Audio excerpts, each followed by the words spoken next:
नमस्कार। आज मैं एक जोक को लेकर आलोचना करूंगा, जो जोक का अस्तित्व नहीं है। काल सर्प जोक, 20 जोक, शनि का साढ़े साथी, इस तरह के जोक के साथ रिसेंटली ग्रहोंजग या ग्रहों दोष नाम का एक जोक का प्रचार हो रहा है। कहा जा रहा है ये जोक बहुत ही अशुभ है। कैसे होता है ये जोक?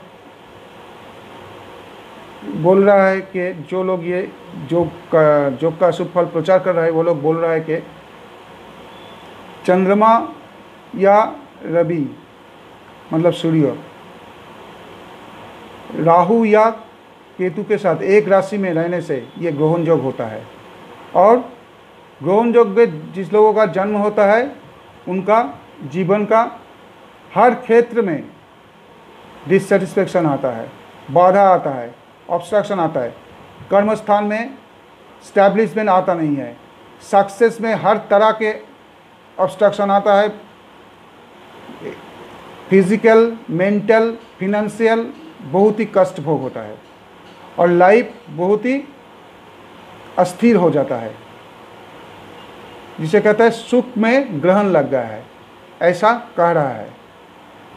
इस जोक का भी भारतीय फलित ज्योतिष का जो रिनाउंड शास्त्रीय ऑथेंटिक बुक्स है, कहीं भी इस जोक का उल्लेख नहीं है। और द्विग्रह जोक का जो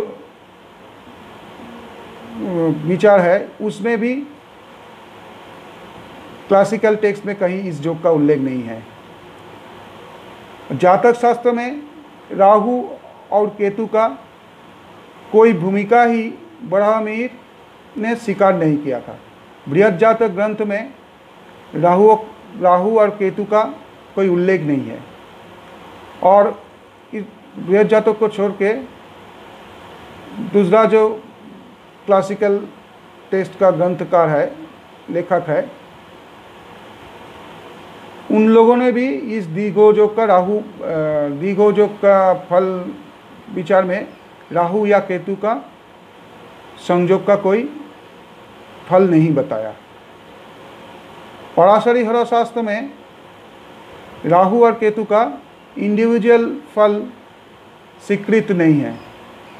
पराशर के मत अनुसार राहु और केतु जिस भाव में रहते हैं या जिस भावपति के साथ, हाउस लॉर्ड के साथ संयुक्त होता है, उस भाव या भावपति का शुभ या अशुभ फल प्रदान करता है। तो रवि या चंद्र कोई भी ग्रह के साथ संयुक्त होने से राहु और केतु के साथ अगर संयोग हो तो राहु और केतु जिसके साथ संयोग करेगा उसका ही फल देगा। यही पराशरी मत है। भारतीय शास्त्रीय ज्योतिष में इस ग्रहण योग का कोई भी 1% भी सपोर्ट नहीं है। और ग्रहण योग का जो प्रभाव कहा जाता है उसे लेकर कुछ डिस्कस किया जाए। 2010 में पूरा साल ही राहु धनु राशि में और केतु मिथुन राशि में था। उस साल रवि राहु के साथ एक मास एक राशि में और केतु के साथ एक मास एक राशि में था। चंद्र उस साल में उसका मूवमेंट में विभिन्न समय में राहु और केतु के साथ एक एक मास करके लगभग 2 मास एक राशि में था। तो 2010 में 4 मास ये ग्रहण योग जो कहा गया है, 4 मास ये ग्रहण योग था। यानी कि 2010 में जो जन्म लिया उनमें से 1/3 का चार्ट में ये ग्रहण योग रहेगा। और भी जो कई भी साल में हिसाब लगभग एक ही होगा। तो ग्रहण योग का फल अगर ऐसा ही अशुभ हो जैसा इन लोग जो ग्रहण योग का जो इन्वेंट किया है, जो एस्ट्रोलॉजर लोग इन्वेंट किया है ग्रहण योग, ऐसा ही अशुभ फल हो तो पूरा वर्ल्ड का 1/3 आदमी इस योग का प्रभाव में बहुत ही दुर्दशाग्रस्त होगा। कोई भी परिवार में, कोई भी एनवायरमेंट में उनका जन्म हुआ तब भी इस योग का अशुभ फल भोग करेगा। लेकिन वास्तव में, प्रैक्टिकल में ऐसा होता नहीं है। इस ग्रहण योग का कोई भी लॉजिकल सपोर्ट नहीं है, इसे माना नहीं जा सकता। और हमें ये भी लगता है ये जो ग्रहण योग नाम है ये भी पूरे तरह से गलत है। रवि या चंद्र के साथ राहु और केतु एक राशि में रहने से ग्रहण योग होता है, ऐसा ही बोल रहा है ये लोग। लेकिन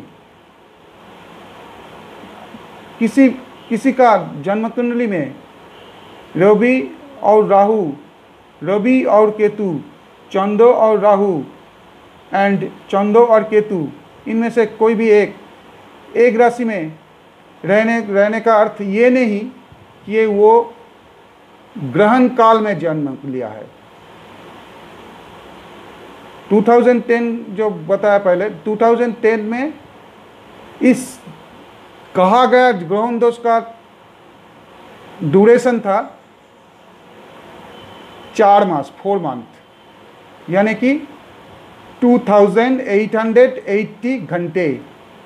लेकिन उस साल में भारत में दृश्य या अदृश्य एंड पूर्णग्रास या खंडग्रास, सूर्यग्रहण और चंद्रग्रहण का ड्यूरेशन था लगभग 10 आवर्स। तो दिखा जा रहा है कि 2010 में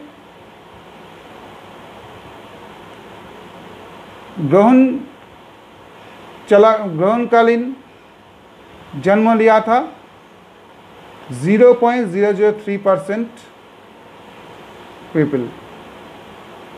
दूसरे साल के लिए भी ये जो हिसाब है ये लगभग एक ही रहेगा। तो इस ग्रहण योग का नाम, ग्रहण योग जो नाम है दिया है, इसका भी कोई लॉजिक नहीं है। राहु के साथ रवि रहने से ही ग्रहण नहीं होता और उसके साथ ग्रहण योग दे दिया नाम।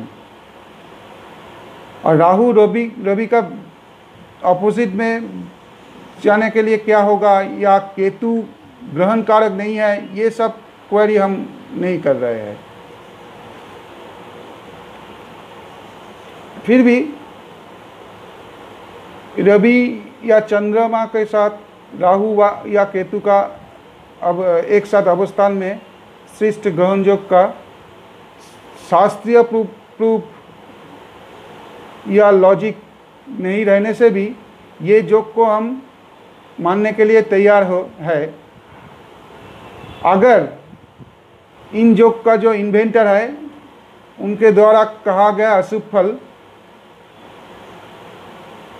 वास्तव में, प्रैक्टिकल में मिलेगा तो इस योग मानने के लिए तैयार है। इस योग का जो अशुभ फल कहा जाता है वो अगर सत्य हो तो कोई भी रिनाउंड या एस्टैब्लिश्ड आदमी के चार्ट में ये योग नहीं रहेगा। अगर इसका अपोजिट हुआ, एस्टैब्लिश्ड आदमी या रिनाउंड आदमी के नाम चार्ट में ये योग रहा तो ये ग्रहण योग का अस्तित्व ही नहीं रहेगा। आश्चर्य का विषय ये है कि राहु और केतु के साथ रवि और चंद्र का संयोग में उद्भूत ये कहा गया ग्रहण योग बहुत सारे रिनाउंड एंड एस्टैब्लिश्ड आदमी के चार्ट में प्रेजेंट है। कुछ उदाहरण दे रहा हूँ। लिटरेचरिस्ट डॉक्टर सुनीति कुमार चट्टोपाध्याय, लग्न में राहु और चंद्र। रामेंद्रनाथ चक्रवर्ती, कलकत्ता आर्ट स्कूल का प्रिंसिपल, 3rd हाउस में रवि, राहु और शुक्र।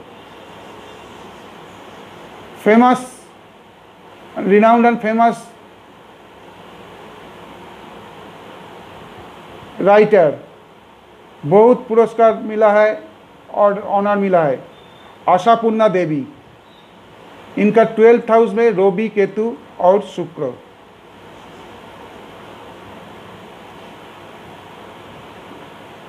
डॉक्टर नलिनी रंजन सेनगुप्त, ये एक लीजेंड है। इनका 3rd हाउस में चंद्र, केतु और गुरु। Famous literaturist Gajendra Kumar Mitra, 2nd house में चंद्रमा और राहु। ईश्वर चंद्र विद्यासागर, 10th हाउस में रवि, केतु और बुध। Legend lawyer Rasbihari Ghosh, 3rd house में चंद्रमा और राहु। बहुत ही फेमस डॉक्टर जो श्री रामकृष्ण देव का भी डॉक्टर था, डॉक्टर महेंद्र लाल सरकार, उनका 6th हाउस में चंद्रमा और राहु। फेमस पब्लिशर और राइटर राजेंद्र लाल मित्र, 10th हाउस में रवि, राहु और बुध।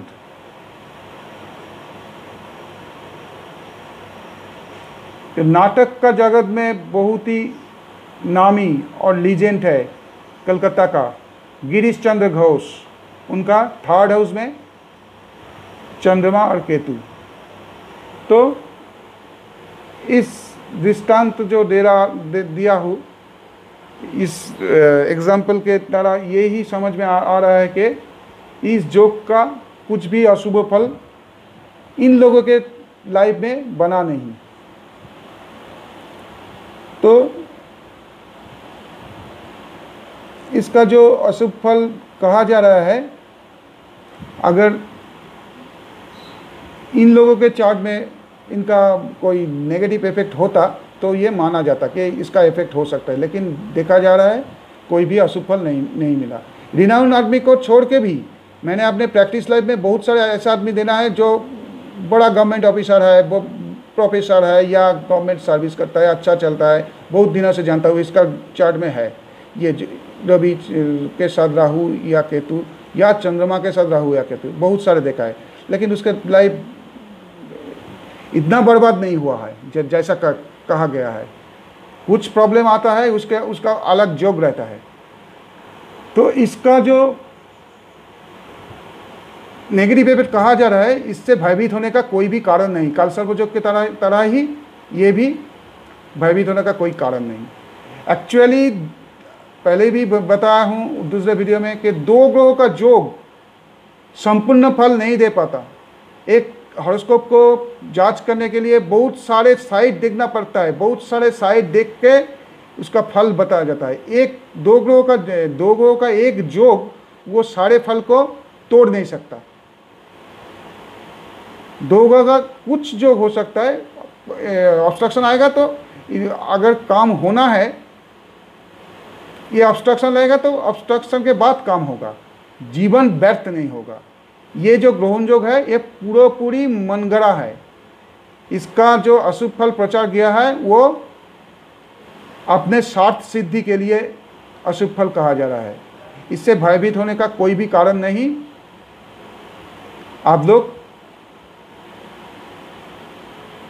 हॉरोस्कोप का टोटल विचार के ऊपर ध्यान दीजिए। नमस्ते। मेरा डिस्कशन अगर अच्छा लगा तो सब्सक्राइब कीजिएगा मेरा चैनल। आज के लिए यहीं पे नमस्ते।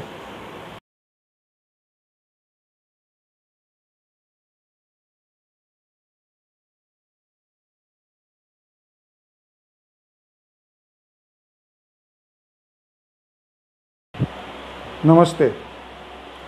आशा करता हूँ कि आप लोग सब अच्छा है, घर में है इस पैंडेमिक सिचुएशन में।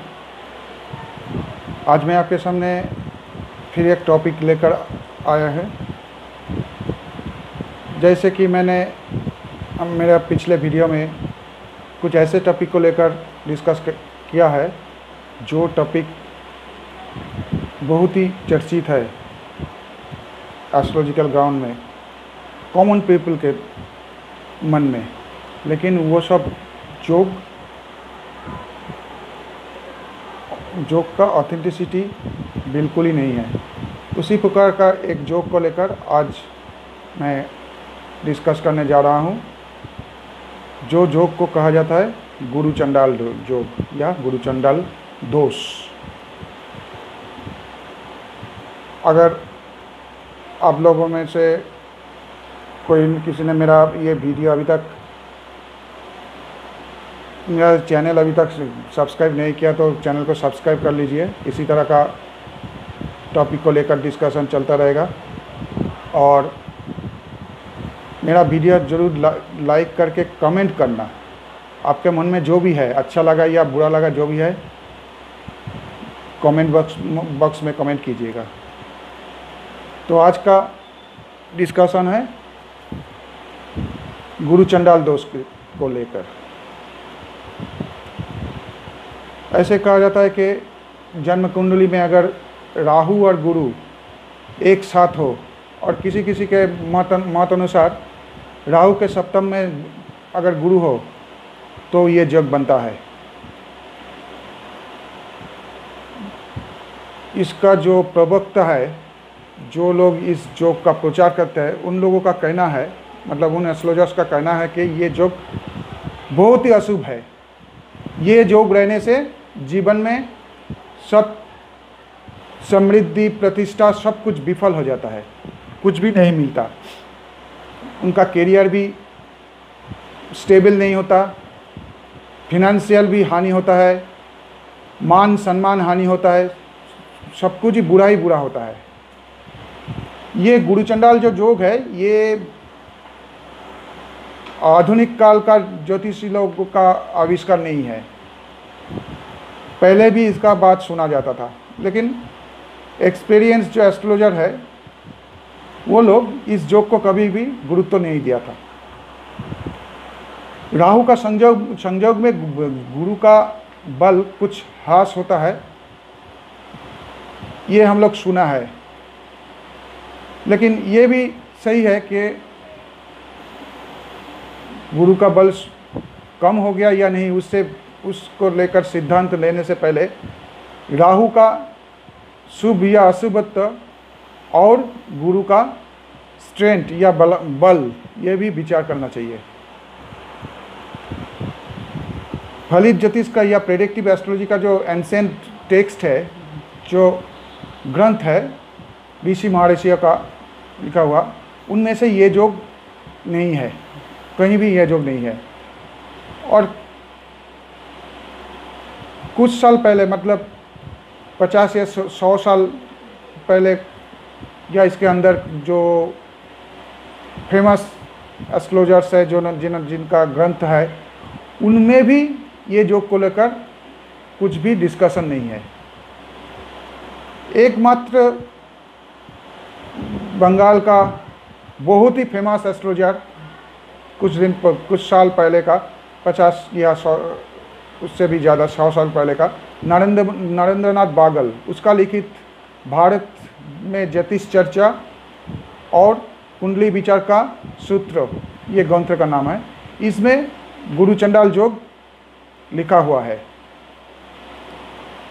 लेकिन बागल जी कहा है कि उनका मतानुसार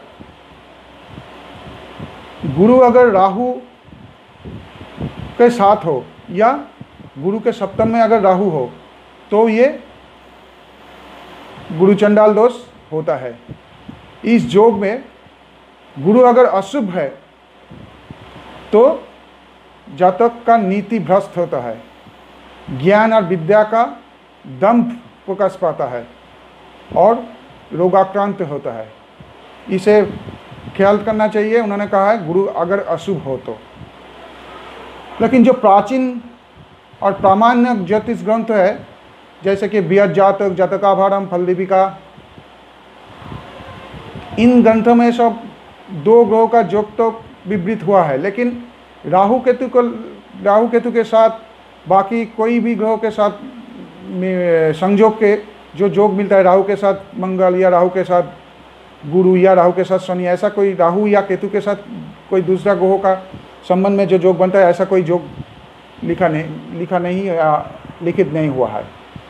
इसका कारण ये हो सकता है कि प्राचीन जो ग्रंथकार था वो लोग गुरु चंडाल योग को मान्यता दिया नहीं। इसका कारण ये हो सकता है कि वो उन लोगों ने राहु और केतु का स्वतंत्र फलदातृत्व स्वीकार नहीं किया था, स्वीकार नहीं करते थे। राहु और केतु के फल के विषय में पराशरी होरा में बोला है कि राहु या केतु जिस भाव में रहेगा और या जिस भावपति के साथ युक्त होगा, वही भाव या भावपति द्वारा प्रदत्त शुभ या अशुभ फल प्रदान करता है। बंगाल का बहुत ही प्रसिद्ध एस्ट्रोलॉजर कालीपद भट्टाचार्य महाशय भी लिखा है कि राहु और केतु का स्वतंत्रता उन्होंने स्वीकार नहीं करते। राहु और केतु जो भाव में स्थित होता है या जो भावपति के साथ युक्त होता है या जो भावपति का सप्तम में होता है, वही भावज फल वृद्धि करता है। तो पराशरीय उपदेश में गुरु अगर राहु के साथ हो या गुरु के सप्तम में राहु हो, तो गुरु का जो फल होता है चार्ट के विचार के अनुसार वही फल प्रदान करता है एवं और उस फल का वृद्धि करता है। पर राहु और केतु जिस भाव में स्थित है, उस भावपति का जो फल देना है उसके अनुसार उस फल का ह्रास या वृद्धि भी हो सकता है। राहु केतु के लेकर लघु पराशरी में दो उपदेश है। जैसे कि राहु या केतु केंद्र में रहकर त्रिकनपति के साथ या त्रिकन में रहकर केंद्रपति के साथ संबंध करे तो राजयोग होता है। और दूसरे स्थान में कहा है कि दूसरे श्लोक में राहु और या केतु शुभ स्थान में अर्थात केंद्र या त्रिकोण में अगर रहे तो राहु और केतु के साथ संबंध विहीन योग का ग्रहों का भुक्ति में राजयोग का फल प्रदान करता है। ये दोनों श्लोक एक साथ अर्थ करने के बाद ये आता है कि केंद्र या त्रिकन में राहु और केतु अपने दशा में संबंध विहीन जो करो ग्रहों का भुक्ति मतलब अंतर्दशा में भी राजयोग का फल दे सकता है। और ये स्पष्ट किया है कि केंद्र या त्रिकन में राहु और केतु शुभ फल देता है और योग कारक बन जाता है। और शुभ स्थान में राहु और केतु राजयोग का फल देते हैं। पराशरी होरा का दशांतर दशा अध्याय में शुभ युक्त या शुभ दृष्ट या योग कारक का संबंधी और केंद्र या कन में अवस्थान हेतु राहु और केतु को अपना दशांतर दशा में अच्छा फलदात्री ऐसा वर्णना किया गया है। तो इसका मतलब है कि गुरु अगर योग कारक ग्रह हो और राहु के साथ संबंध हो तो दोनों ही राजयोग को तरह फल देता है।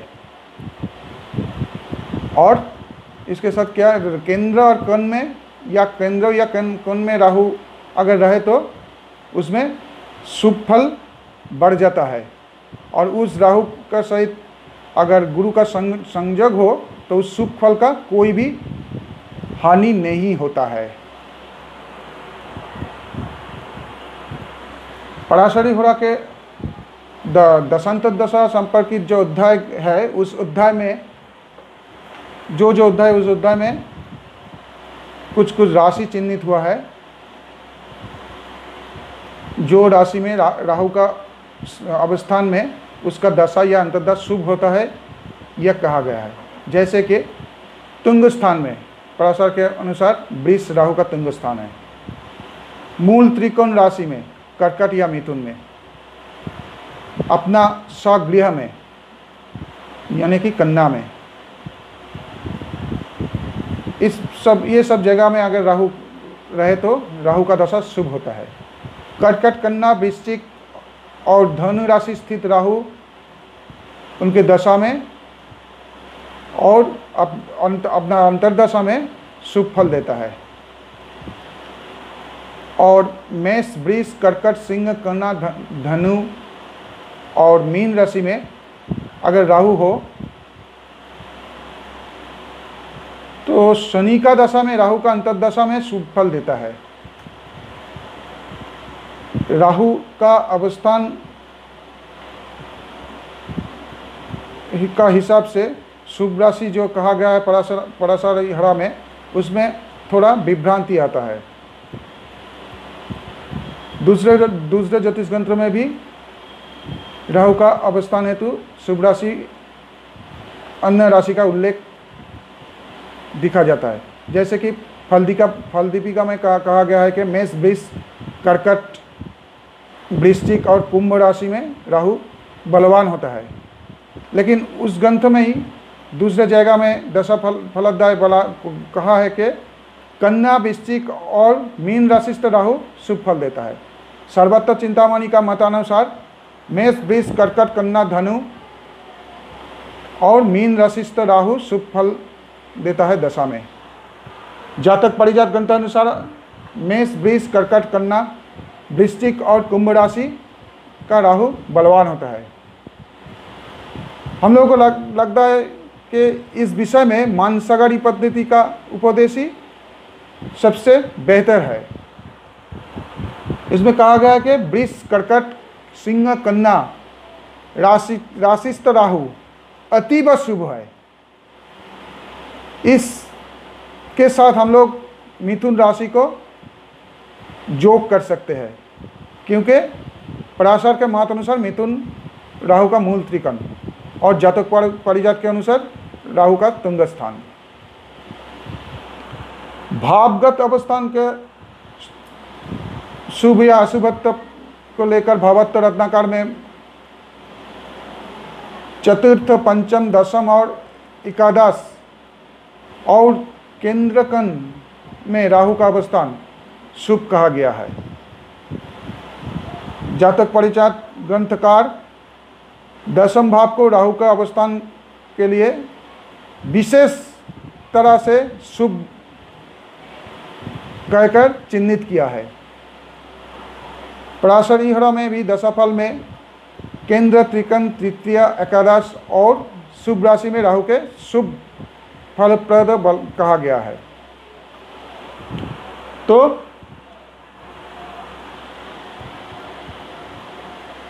शुभ ग्रह का राशि केंद्र कनस्थ ग्रहों को तो कहा जाता है, और उपचय में सभी पाप ग्रह अच्छा फल देता है, ये सब सर्वमान्य है। एक्चुअली अष्टम या द्वादशस्थ मतलब 8th या 12th हाउस अगर राहु ना हो तो ज़्यादातर टाइम में राहु अच्छा फल देता है। एक मत अष्टम या 12th हाउस में बुरा फल देता है। तो ये सब राशिस्थ राहु गुरुचंडाल योग बना के मतलब गुरु के साथ युक्त होने से या गुरु के सप्तम में रहकर गुरु का संबंधी होने से किसी भी तरह से गुरु का शुभ फल का हानि नहीं कर सकते। तो इस योग का जो प्रचार करता है जो ज्योतिषी लोग, उन लोगों के मतानुसार इस योग बहुत ही अशुभ है। जिन लोगों के चार्ट में ये योग है, जुपिटर एंड राहु कंजंक्शन या जुपिटर के 7th हाउस में राहु, मतलब गुरुचंडाल दोष या गुरुचंडाल योग जिन लोगों के राशि में है, वो लोग कभी भी अपने जीवन में प्रतिष्ठा लाभ नहीं कर सकते। किसी भी तरह का प्रचेष्टा उनके लिए सफल नहीं होता। ये कहते हैं बहुत ही अशुभ कहा जाता है।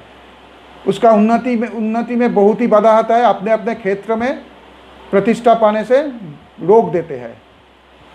तो आज मैं कुछ बहुत ही रिनाउंड और जो अपने जीवन में प्रतिष्ठित है, सब लोग जानते हैं, ऐसे कुछ महान मनुष्यों की आपके चार्ट आपके सामने बोलूँगा, जिसके चार्ट में नाम बोलूँगा, जिसके चार्ट में ये गुरुचंडाल दोष है, राहु और गुरु एक साथ है। पहले कर रहा हूँ नोवेलिस्ट जॉर्ज बर्नार्ड्स। इनका चार्ट में मीन में राहु और बृहस्पति एक साथ है। फेमस पोएट सुमित्रानंदन पंत, इनके चार्ट में वृश्चिक में गुरु और राहु। क्रिकेटर राहुल द्रविड़, इनका चार्ट में धनु में रवि बुध शुक्र, उसके साथ गुरु और राहु। वर्धमान के राजा महताब चाँद बहादुर, इनके चार्ट में कुंभ में गुरु और राहु। ऐतिहासिक रजनीकांत गुप्त, इनके चार्ट में सिंह में राहु और गुरु। अतीत दिन का बहुत ही धनशाली, जो कुबेर के साथ तुलना किया जाता था, रूपचंद साहा, इनके चार्ट में लग्न में कुंभ लग्न है, लग्न में गुरु और राहु। देशबंधु चित्तरंजन दास, इनके चार्ट में मिथुन में राहु और गुरु। शिल्पाचार्य अवनिंद्रनाथ ठाकुर, इनके चार्ट में मिथुन में गुरु और राहु। सर आशुतोष मुखोपाध्याय, बंगाल का बाघ बंगाल का शेर कहा जाता था, इनके चार्ट में तुला में गुरु और राहु। बाल गंगाधर तिलक, इनके चार्ट में मीन में गुरु और राहु चंद्रमा के साथ। फेमस इंडस्ट्रियलिस्ट रामकृष्ण डालमिया, इनके चार्ट में मेष में गुरु और राहु। तो इन सब चार्ट में राहु और बृहस्पति का संयोग में उद्भुत जो गुरुचंडाल योग है, ये योग रहने से भी ये सब व्यक्ति अपने अपने क्षेत्र में एकदम शीर्ष स्थान में पहुंचा था। इन लोगों का जीवन में प्रतिष्ठा पाने के लिए गुरुचंडाली जो कोई भी बाधा नहीं सृष्टि किया। इसके साथ ये भी कहना जरूरी है कि इन लोगों के में से जिन्होंने राहु या गुरु का दशा भोग किया है, उन लोगों ने गुरुचंडाली जोगकारी राहु या गुरु का दशा में ही ज़्यादा ख्याति या प्रतिष्ठा अर्जन किया है। दृष्टांत स्वरूप George Bernard, Roopchand Saha, Abanindranath Tagore, sir Ashutosh Mukhopadhyay, Sajanikanta Das और रामकृष्ण डालमिया का नाम कहा जा सकता है। तो इस योग का अशुभत्व, इन लोगों का कष्टी में कोई भी शुभ फल का कोई विनाश नहीं किया।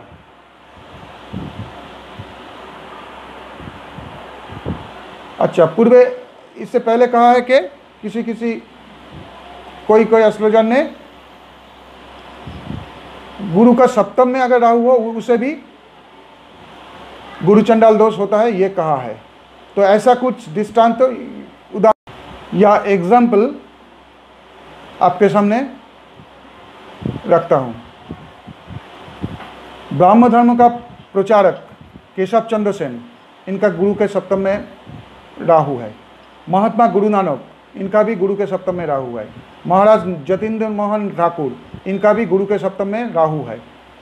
महाराज मनिंदर चंद्र नंदी, दानवीर कहा जाता था इन्हें, इनका भी गुरु के सप्तम में राहु है। विचारपति सर गुरुदास बंदोपाध्याय, इनका भी गुरु के सप्तम में राहु है। फेमस पोएट लॉर्ड टेनिसन, इनका भी गुरु के सप्तम में राहु है। बहुत ही famous physician doctor Nalini Ranjan Sengupta, इनका भी गुरु के सप्तम में राहु है। Famous researcher doctor Shashibhushan Dasgupta, गुरु के सप्तम में राहु है। बहुत ही फेमस फिजिशियन और साहित्यिक भी है था डॉक्टर निहार रंजन गुप्त, इनका भी गुरु के सप्तम में राहु है। जवाहरलाल नेहरू, गुरु के सप्तम में राहु। बंगाल का भूतपूर्व मुख्यमंत्री डॉक्टर बिधान चंद्र राय, इनका भी गुरु के सप्तम में राहु। नाट्याचार्य शिशिर कुमार भादुरी, इनका भी गुरु के सप्तम में राहु। रासबिहारी घोष, इनका भी गुरु के सप्तम में राहु। तो ये जो सेकंड टाइप का गुरु चंडाल दोष है गुरु के सप्तम में राहु को लेकर, ये भी फल नहीं देता। अगर चार्ट में अच्छा जोग हो तो ये प्रमाण सिद्ध है। तो ये बोलना कोई गलत नहीं होगा कि अगर कुंडली में राजयोग है, प्रतिष्ठित होने का योग है, तो ये गुरुचंडाल नाम का ये जो योग है, ये कोई भी बाधा नहीं दे सकता। क्योंकि इन लोगों में भी जो बोला कि गुरु के सप्तम में राहु का जो चार्ट बताया अभी, इन लोगों में भी जिन्होंने राहु या बृहस्पति का दशा भोग किया है, वो लोग भी यही दशा में बहुत ही ख्याति अर्जन किया है। कोई भी अशुभ फल इन लोगों के लाइफ में इसका दशा में गुरु या राहु का दशा में नहीं मिला। तो ये सिद्धांत एकदम अनिवार्य है कि गुरु चंडाल योग या गुरु चंडाल दोष कुंडली का बल या शुभ फल को कुछ भी हानि नहीं कर सकते। गुरु चंडाल योग में कोई भी विशेष अशुभत्व श्रेष्ठ नहीं होता। ये कोई कुछ बाधा का कारण ही नहीं है। दो ग्रहों का जो योग है, ये योग का फल बहुत ही स्थूल है।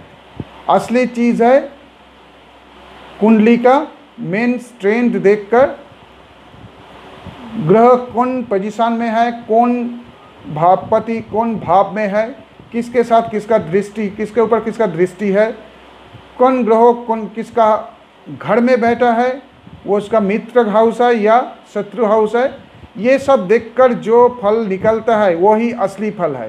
गुरु चंडाली दोष कोई भी हानि नहीं करता कुष्ठी के बल का। आज यही तक मेरा यही अनुरोध है आपसे कि गुरु चंडाली योग को लेकर भयभीत बिल्कुल मत होइए। अगर आपका चार्ट में अच्छा योग है तो आपका प्रतिष्ठित होने से कोई भी नहीं रोक सकता। दो ग्रहों का योग कुछ टाइम के लिए कुछ नेगेटिव इफेक्ट दे सकता है, कुछ बाधा आ सकता है, लेकिन वो बाधा अलंघ है ऐसा नहीं है। वो बाधा अगर आए भी, अगर ऐसा कोई योग बना तो, नहीं तो बाधा नहीं आएगा। अगर ऐसा कोई योग बना कि बाधा आया तो भी उसे आप ओवरकम कर पाएंगे, क्योंकि आप अगर आपके योग चार्ट में योग है तो इसलिए इस योग को लेकर पहले जो योग बताया था आप पिछले का वीडियो में, इस तरह भी बोल रहा हूँ कि इस जोक को लेकर भी बिल्कुल भयभीत मत होइए। ये कोई भी शुभ फल का हानि नहीं कर सकते। ये डिस्कशन कैसा लगा ज़रूर कमेंट में लिखिएगा, और जिन्होंने अब मेरा चैनल अभी तक सब्सक्राइब नहीं किया, सब्सक्राइब कीजिएगा। नमस्कार।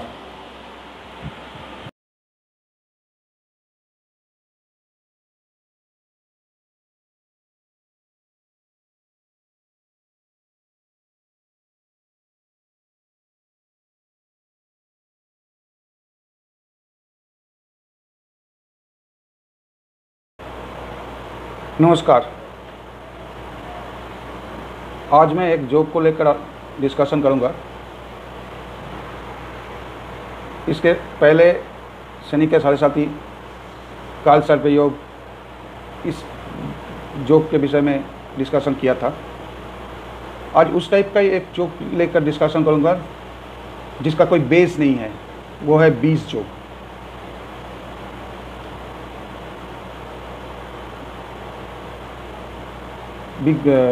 लास्ट कुछ ईयर्स से, कुछ वर्षों से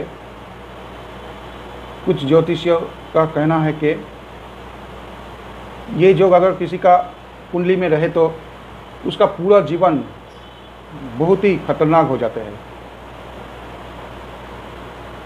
अगर कोई भी रेमेडी ना ले तो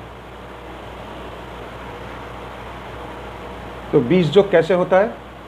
शनि और चंद्रमा एक राशि में होने से 20 जोग होता है, ये कह रहा है। इसका फल क्या होता है ना? इसका फल जिसका चार्ट में ये रहेगा, शनि और चंद्र एक राशि में रहेगा, उसका पूरा जीवन मीनिंगलेस हो जाता है। उसका बिहेवियर भी बहुत रूड होता है, वो दुर्बुद्धि परायण होता है, फिजिकली, मेंटली, फिनेंशियली बहुत ही कष्ट भोग करता है। बिजनेस या सर्विस में कोई भी सक्सेस नहीं आता, ऑब्स्ट्रक्शन ही ऑब्स्ट्रक्शन आते हैं। पूरा जीवन एक अस्थिरता में चलता है। तो कुछ ज्योतिषी काल सर्प योग और शनि का साढ़े साथी के साथ इस 20 जोग को लेकर भी कॉमन पीपल को डरा रहे हैं। ये पूरा उन लोगों के स्वार्थ सिद्धि के लिए। इस विषय को लेकर अगर देखा जाए तो एक ही समस्या आता है कि हमारे जो क्लासिकल टेक्स्ट है एस्ट्रोलॉजी का, कोई भी क्लासिकल टेक्स्ट में शनि और चंद्रमा को संयोग से 20 जोग का उल्लेख नहीं है। इवन मॉडर्न जो ऑथेंटिक बुक है, जैसे कि वी रमन का 300 important combinations, doctor Narayan Dutt Shrimali का हिंदी ग्रंथ ज्योतिष फल दीपिका, शशिभूषण सिटी तीर्थ का बंगला बहुत ही रिनाउंड राइटर था, और ये बुक भी बहुत रिनाउंड है। ग्रहजोग रत्नावली या हरिहर मजुमदार का ज्योतिष जग संचयन, ये भी बहुत ही रिनाउंड राइटर है और बुक भी रिनाउंड है। इन ग्रंथों में ये जोग नहीं है। ज्योतिष फल दीपिका ग्रंथ में 20 जोग नाम से एक जोग है, लेकिन वो शनि और चंद्रमा का संयोग से शिष्ट जोग नहीं है। इस जोग का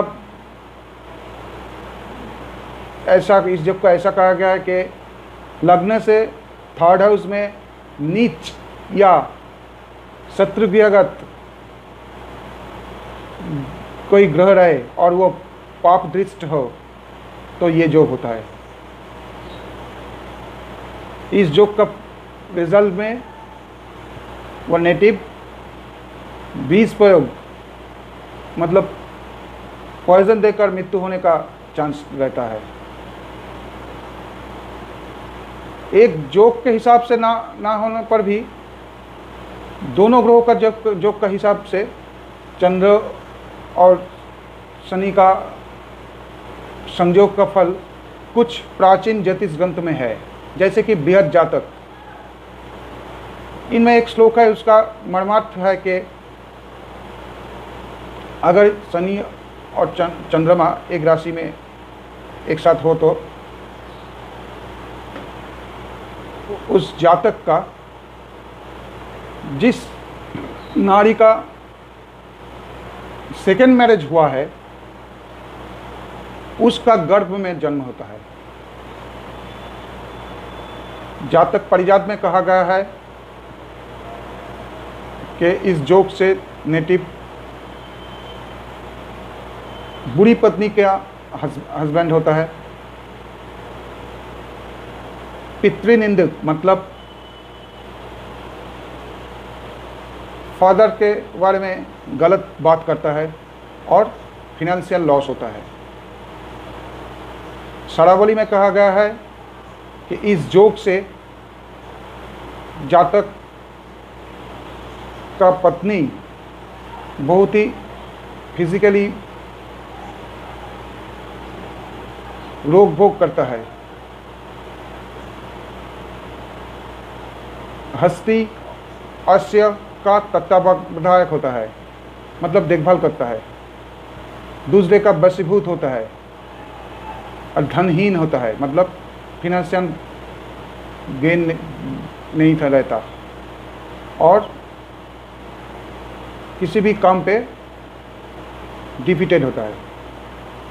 शशिभूषण सिद्धित्व का ग्रहोजोग रत्नावली में एक श्लोक है, उसमें कहा गया है कि 4th, 10th या 11th में चंद्रमा और सैटर्न एक साथ रहने से राजयोग बनता है।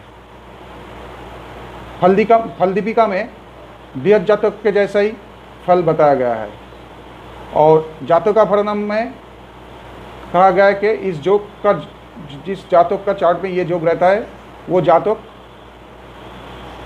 बहुत सारे स्त्री के पास जाएगा, गलत जगह पर जाएगा, वेश्यागामी होगा, उसका कैरेक्टर अच्छा नहीं होगा और उसका पर्सनालिटी भी कुछ भी नहीं रहेगा। तो शास्त्रीय ज्योतिष का जो ग्रंथ अभी कहा, उस ग्रंथ में शनि और चंद्रमा के एक साथ रहने से अशुभ फल ही कहा गया है, लेकिन उस जोग से पूरा जीवन व्यर्थ हो जाएगा ऐसा कुछ नहीं कहा गया।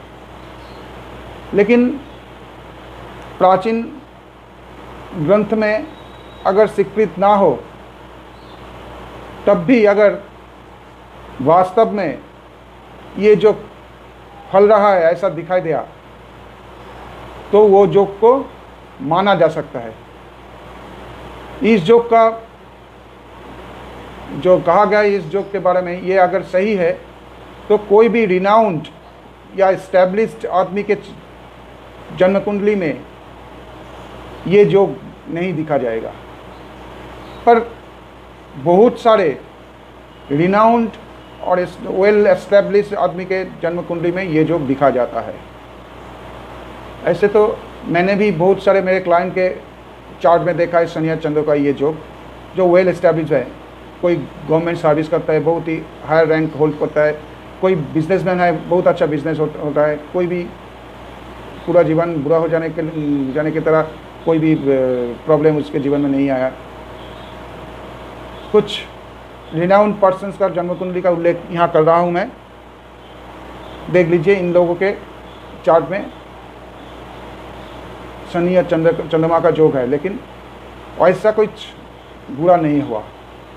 पहला, स्वामी विवेकानंद, 10th हाउस में चंद्रमा और Shani.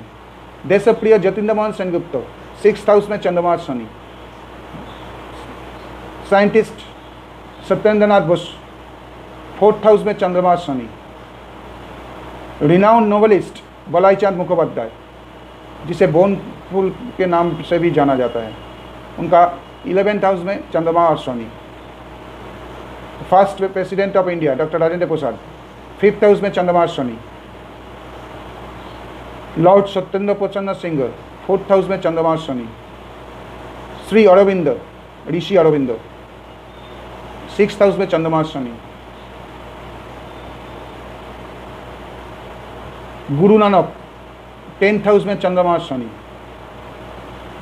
Mrs Eleanor Roosevelt, American president का पत्नी और खुद ही रिनाउंड थी, 8th हाउस में चंद्रमा शनि। रूस सम्राट 2nd अलेक्जेंडर 8th हाउस में चंद्रमा शनि। अतीत काल का famous richest man Kirti Mitra 9th house में चंद्रमा शनि और केतु। मारवाड़ राज अजित सिंह 6th हाउस में चंद्रमा शनि और राहु। Famous singer Kundan Lal Saigal 6th house में चंद्रमा और शनि। Famous industrialist Vishnuhari Dalmia 10th house में चंद्रमा शनि। ये बीज योग का जो लोग ये बीज योग सृष्टि कर रहा है, ये लोग सिर्फ दोनों ग्रहों का योग हिसाब से नहीं देख रहा है। 3 या 4 ग्रह के साथ अगर चंद्रमा शनि हो तो भी वो बीज योग का अंतर्भुक्त कर रहा है। इसलिए ऐसा भी कुछ एग्जाम्पल दिया मैंने। तो दिखा जा रहा है कि जो एग्जाम्पल दिया ये सभी अपने अपने क्षेत्र में बहुत ही फेमस है, वेल एस्टेब्लिश्ड है। ये चंद्रमा शनि का एक होने से इसका इन लोगों का कुछ भी ऑब्स्ट्रक्शन नहीं आया। तो इस बीज योग का प्रैक्टिकल में प्रयोग का कोई बात ही नहीं बनता। इसलिए इस योग को लेकर भयभीत होने का या डरने का कोई बात नहीं। और एक चीज़ बहुत ही महत्वपूर्ण है कि जो प्राचीन जो शास्त्रीय ज्योतिष ग्रंथ है उन ज्योतिष ग्रंथों में चंद्र शनि का योग को अच्छा नहीं कहा गया है, लेकिन वो सब योग भी ये सब एग्जाम्पल में दिखाई नहीं दे रहा। इसका कारण यह है कि दोनों ग्रहों का योग, 3 ग्रहों का योग या 4 ग्रहों का योग, ये सब योग का फल बहुत ही स्थूल है। एक्चुअली एक ग्रह का शुभ या अशुभ बहुत सारे विषय के ऊपर निर्भर करता है, जैसे कि नैसर्गिक, भावाधिपत्य जनित, दृष्टि जनित, अवस्थान जनित, दूसरे ग्रह के साथ संबंध जनित, विशेष जग जनित, जैसे कि नवम 9th लॉर्ड 10th में, 10th लॉर्ड 9th में, ये भावाधिपत्य जो है वह जनित योग बनता है। और वर्ग बल के ऊपर, वर्ग बल बहुत ही महत्वपूर्ण है। सिर्फ एक राशि में 2 ग्रहों का संयोजक फल के ऊपर अधिक गुरुत्व देने का कोई मायना नहीं रखता। ये चार्ट विचार का जो रूल है वो ये नहीं है। मेन चीज़ है नेटल चार्ट में हर ग्रह का पोजीशन, जो कहा, कौन सा हाउस लॉर्ड है, कहाँ दृष्टि दे रहा है, कौन सा हाउस का लॉर्ड कौन सा हाउस में प्लेस्ड हुआ है, हाँ, वो नेचुरल बेनिफिक है या नेचुरल मैलिफिक है, ये सब देखने का। तो इस बीज योग को लेकर कोई भयभीत होने का कोई बात ही नहीं है। ये पूरा कुछ ज्योतिषियों का अपना स्वार्थ सिद्धि करने के लिए बनाया हुआ योग है। कॉमन पीपल को डराकर कुछ प्रतिकार के ही सब देकर पैसा लेने का एक बिजनेस है। इसलिए ये योग को लेकर ज़्यादा भयभीत होने का कोई कारण नहीं है। आप लोग इस योग को, सिर्फ इस योग को लेकर सब कुछ खराब हो जाएगा और बहुत सारे योग होता है वो सब नहीं देखना चाहिए। ये बिल्कुल ही गलत विचार है, ये एस्ट्रोलॉजिकल विचार ही नहीं है। ऐसा बहुत सारे जो अभी एट प्रेजेंट चल रहा है, मतलब चला रहा है ज्योतिषी लोग, आदमी को गलत समझा के, ये बंद होना चाहिए। अब मेरा ये डिस्कशन आप लोगों को कैसा लगा ज़रूर लिखना, और जो सब्सक्राइब नहीं किया अभी तक ये चैनल सब्सक्राइब करना। ऐसे ही आलोचना लेकर फिर मैं हाजिर रहूँगा। आज के लिए नमस्कार।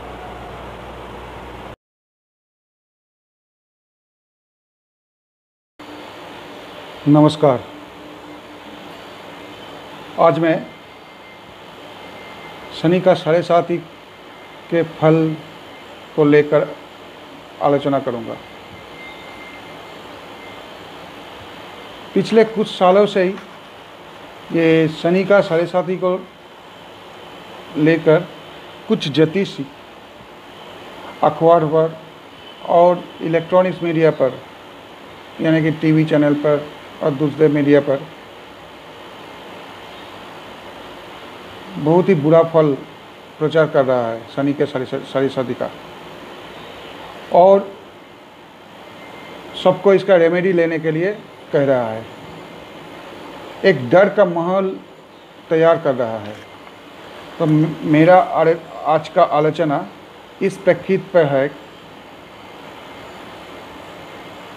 कि असली में शनि का 7.5 में होता क्या है। एक्चुअली शनिदेव को लेकर ये डर का परिमंडल बहुत ही पहले से है। बहुत सारे लोग शनिदेव का नाम भी मुंह में लाने को डरता है। इस डर का कारण है हमारे पौराणिक ग्रंथ के अनुसार शनिदेव बहुत ही उग्र देवता, उसका दृष्टि में ही सब कुछ नष्ट हो जाता है, ऐसा कहा जाता है। शनिदेव सूर्य और छाया का पुत्र है और चित्ररथ का कन्या शनिदेव का स्त्री। शनि एक बहुत ही कठोर तपस्वी है, तो तपस्या करते वक्त शनिदेव स्त्री के पर दृष्टि ना देने के कारण उसका पत्नी के शाप के अनुसार उसका दृष्टि विनाशकारी हो गया था, ये कहा गया है। और एक पौराणिक उपाख्यान में कहा गया है कि शनिदेव का दृष्टि में ही गणेश जी का मस्तक कट गया था। फिर भी और भी बहुत सारे कारण है पुराण में गणेश का माथा मतलब सिर कट जाने का। तो हमारे पौराणिक मतानुसार शनिदेव पार्वती का शाप में खंज है, उसका गात्र वर्ण है ब्लू नील, 4 हाथ में शूल, पाशा, धनु और वरदान मुद्रा। महानिर्वाण तंत्र में कहा है शनि अंध है और लंगड़ा भी है। कालिका पुराण में कहा गया है कि सती का मृत्यु के बाद शिव का आँख का पानी शनि ने हरण किया था, लेकिन उस पानी का उत्ताप से उनका बॉडी का कलर काला हो गया था। और शांब पुराण के अनुसार शनिदेव मेरु पर्वत में तपस्या कर गृहस्थ लाभ किया था। शनि का 7.5 जो है, जो डर है इसके लिए, इसका भी पौराणिक कारण है। स्कंद पुराण में बताया गया है कि जन्म मात्र ही ये उग्र देवता त्रिलोक संतापित कर रहे थे और रोहिणी का पद भी भेद किया था।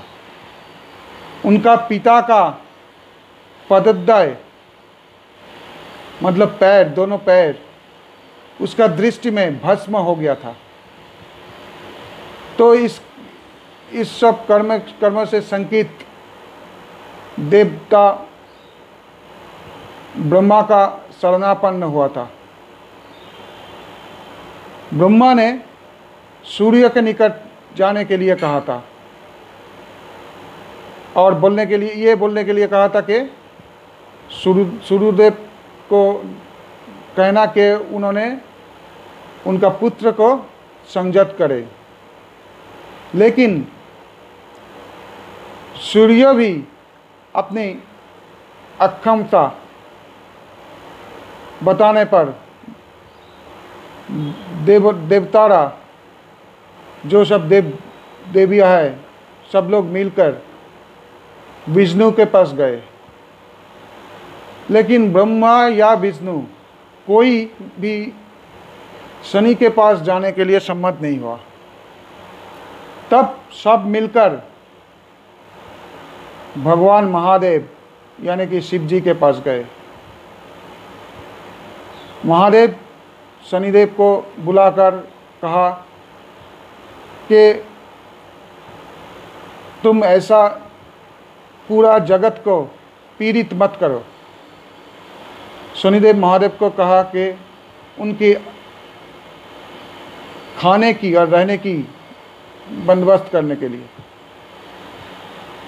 तो तब महादेव यानी शिव जी शनि का रहने के लिए महाकाल का जंगल जो है महाकाल वन वो निर्दिष्ट कर दिया और कहा मेष वृषभ प्रभृति राशि में तुम 2.5 साल करके रहकर मनुष्य जाति को संतापित करोगे और इसी से ही तुम्हारा पेट भरेगा, मतलब आहार तृप्त होगा।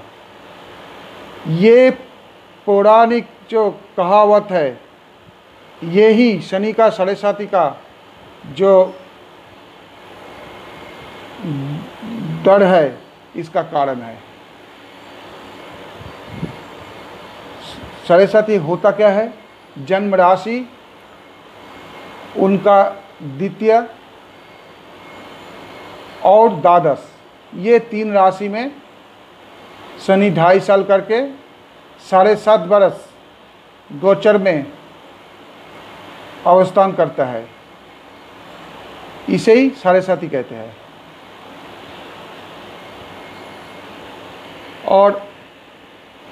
और एक बात भी सुना है, शनि का छोटा साढ़े साती, वो जन्म राशि के 6th, 7th और 8th हाउस में शनि का अवस्थान से होता है छोटा साढ़े साती। इनमें से गोचर में अष्टम में शनि का विशेष अख्याति है, मतलब विशेष डर है मन में, जो अष्टमा शनि का नाम से परिचित है। और रिसेंटली शनि का ढैया का ऐसा कोई एक शब्द भी सुना जाता है। लेकिन जन्म कुंडली के स्ट्रेंथ और शुभाशुभत्व, मतलब कोई अच्छा योग है या बुरा योग है ये, और दशांतर दशा का रिजल्ट को पार करके शनि का साढ़े साती का फल ही फलेगा, ऐसा बात पहले बहुत साल पहले का कोई ज्योतिषी नहीं कहा था, जो वर्तमान में कहा जाता है। जन्म कुंडली का स्ट्रेंथ और दशांतर दशा पर ही गोचर फल निर्भरशील है। दशांतर दशा का फल मुख्य है और गोचर फल है गौण।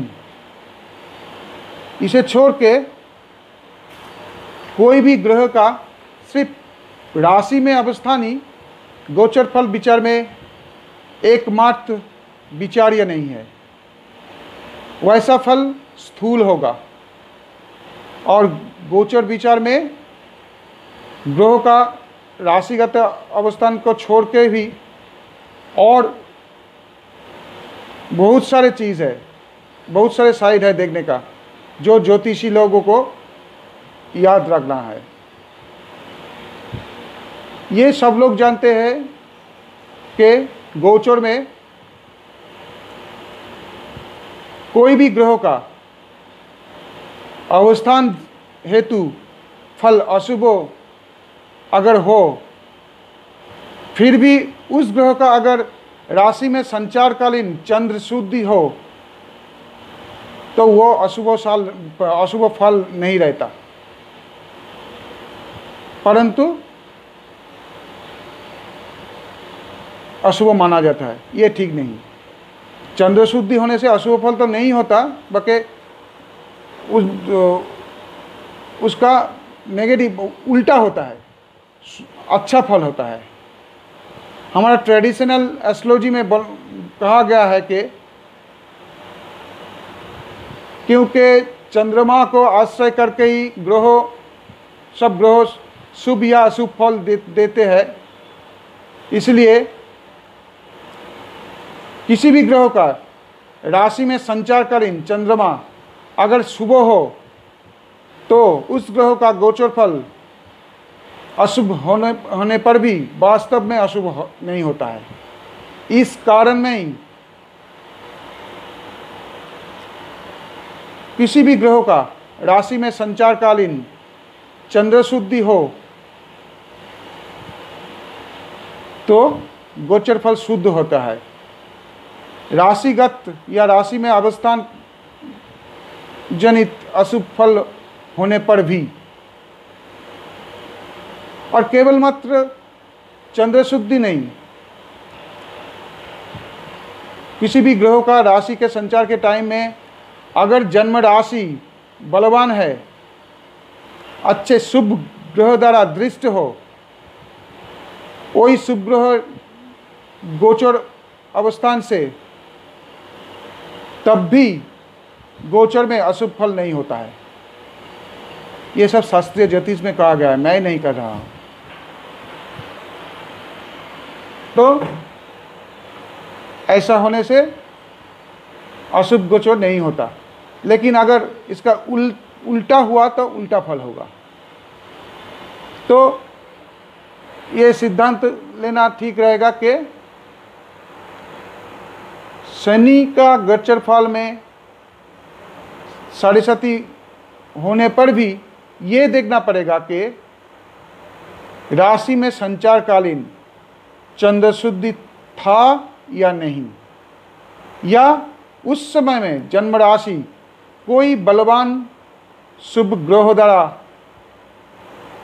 दृष्ट हुआ था या नहीं। इन दोनों का उत्तर अगर हाँ हुआ तो उस राशि में शनि का गोचर फल अशुभ होगा नहीं, शनि का साढ़ेसाती होने पर भी। गोचर में ग्रह शुद्धि का नियम अनुसार जन्म राशि से तृतीय, षष्ठ या एकादश में शनि शुभ होता है। शनि का साढ़ेसाती विचार में इसका कोई गुरुत्व नहीं है, लेकिन शनि का साढ़ेसाती के विचार में वामवेद में ग्रह शुद्धि का बात याद रखना पड़ेगा। वामवेद में ग्रह शुद्धि का मतानुसार जन्म राशि से द्वादशस्थ यानी कि 12th में, पंचमस्थ यानी कि 5th में, एंड नवमस्थ यानी कि 9th में शनि शुभ फल देता है। यदि अगर तृतीय, एकादश या षष्ठ में, मतलब 3rd, 11th या 6th में रवि रहे तो इनमें से द्वादश राशि में शनि का साढ़ेसाती प्रथम राशि। तो वामवेद में शुद्धि रहने से शनि का साढ़े साथी का प्रथम पर्व जो है, यानी कि फर्स्ट 2.5 साल, उनमें अशुभ फल पाने का कोई चांस नहीं है। पराशर्य सरोज वर्गो या गृहस्थ वर्ग गणना में ग्रहों का गोचर फल का शुभ या अशुभ चेंज हो सकता है, और उस केस में शनि का साढ़े साथी का फल, अशुभ फल अनुभूत नहीं भी हो सकता है। चंद्र शुद्धि की तरह ग्रहों का राशि में संचारकालीन नक्षत्र शुद्धि रहने से भी फल परिवर्तन होता है। मेनली कृष्ण पक्ष में अशुभ गोचर फल का हानि होता है।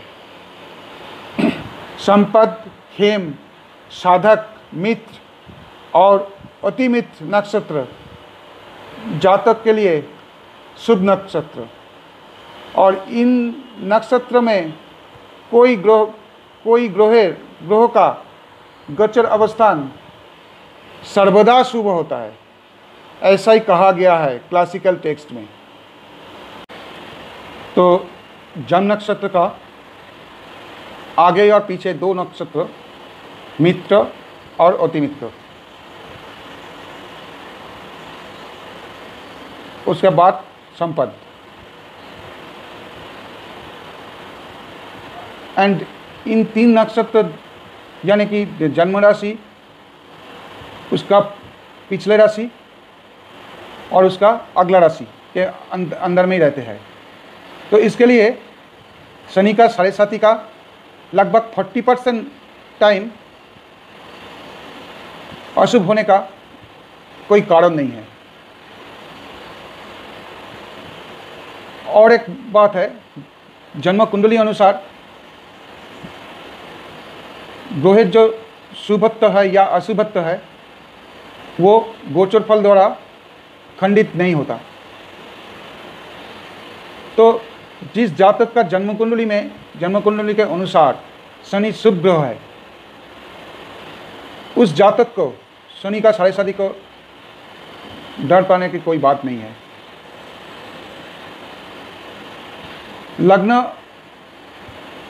और लग्नपति, भाग्य भाव और भाग्यपति, कर्म भाव और कर्मपति एंड आत्मकारक ग्रह अगर बलवान हो, या जन्म कुंडली में राजयोग आदि शुभ योग रहे, तो अशुभ गोचर जैसे कि शनि का साढ़े साथी विशेष बाधा नहीं दे सकते।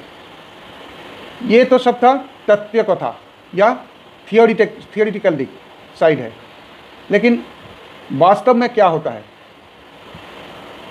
वास्तव में शनि के साढ़े साथी सबके लिए बहुत ही खतरनाक होता है। क्या वास्तव में होता है?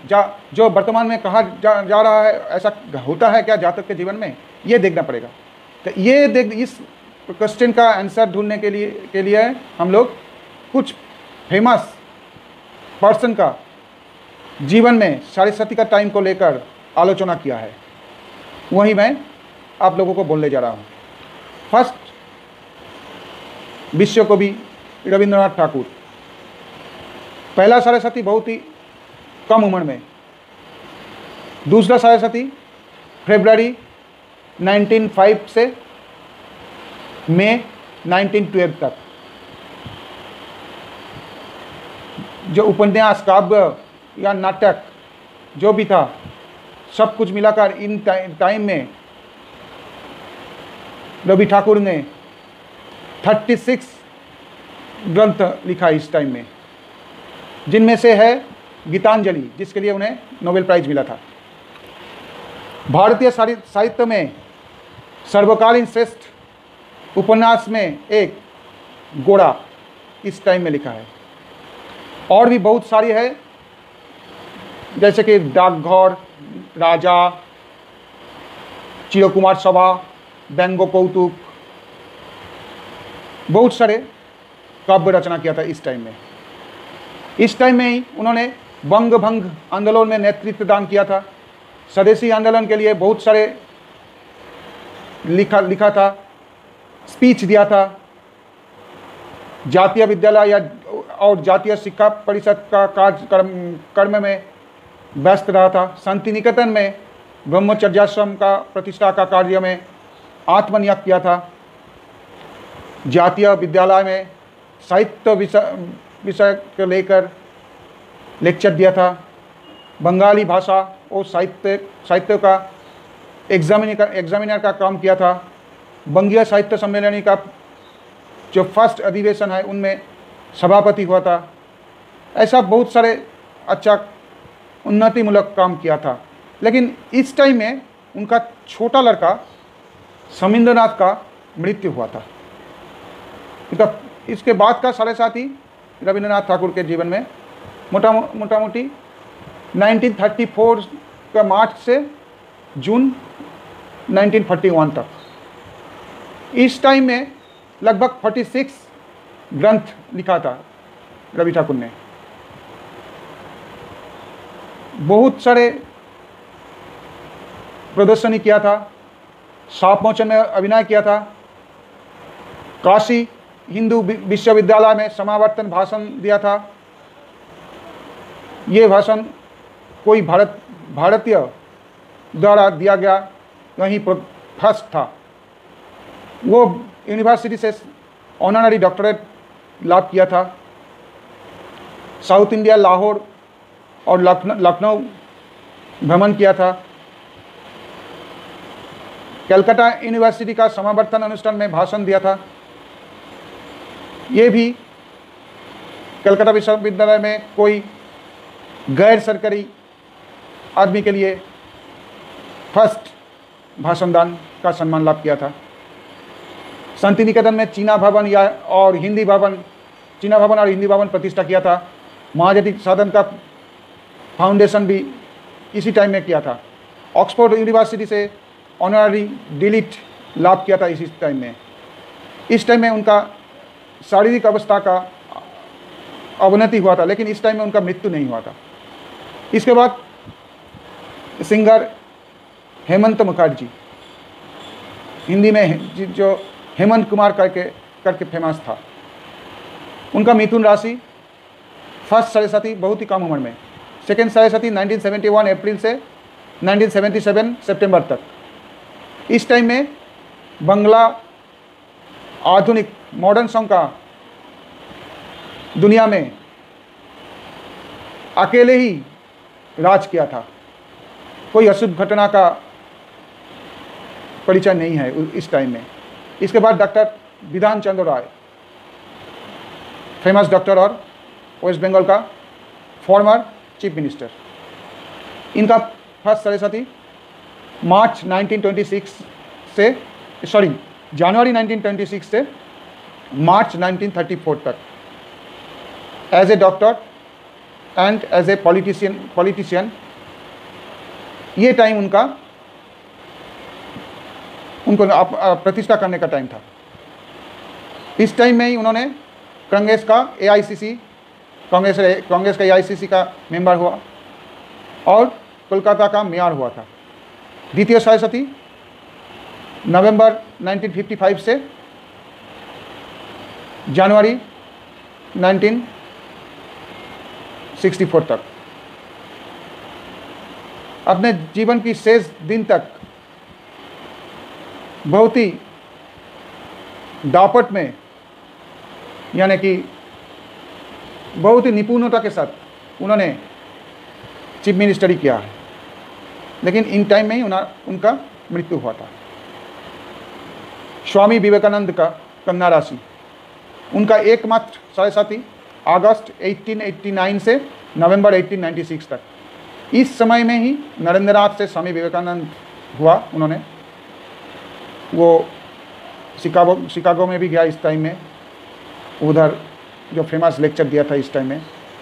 इस टाइम का प्राय लगभग आधा टाइम ही विदेश में था। शिकागो लेक्चर इस टाइम में, और न्यूयॉर्क में वेदांत सोसाइटी का प्रतिष्ठा भी इस टाइम में। अच्छा, महात्मा गांधी का कर्कट राशि, कोई कोई कहता है सिंह राशि, जैसे बीवी रमन। तो हम लोग शनि के साढ़े साथी का 3 राशि को छोड़कर ये विचार में सिर्फ कर्कट और सिंह राशि में शनि का अवस्थान विचार करेगा। अगस्त 1916 से नवंबर 1920 तक शनि कर्कट और सिंह में था। इस समय दक्षिण अफ्रीका से भारत में आकर गांधी जी खिलाफत आंदोलन को समर्थन किया था। खिलाफत आंदोलन में सभापति भी हुआ था, कांग्रेस का नेतृत्व दिया था, असहयोग आंदोलन का परिचालना किया था। बाल गंगाधर तिलक का मृत्यु होने पर महात्मा गांधी अकेले ही एकक नेतृत्व प्रतिष्ठा किया था इस टाइम में।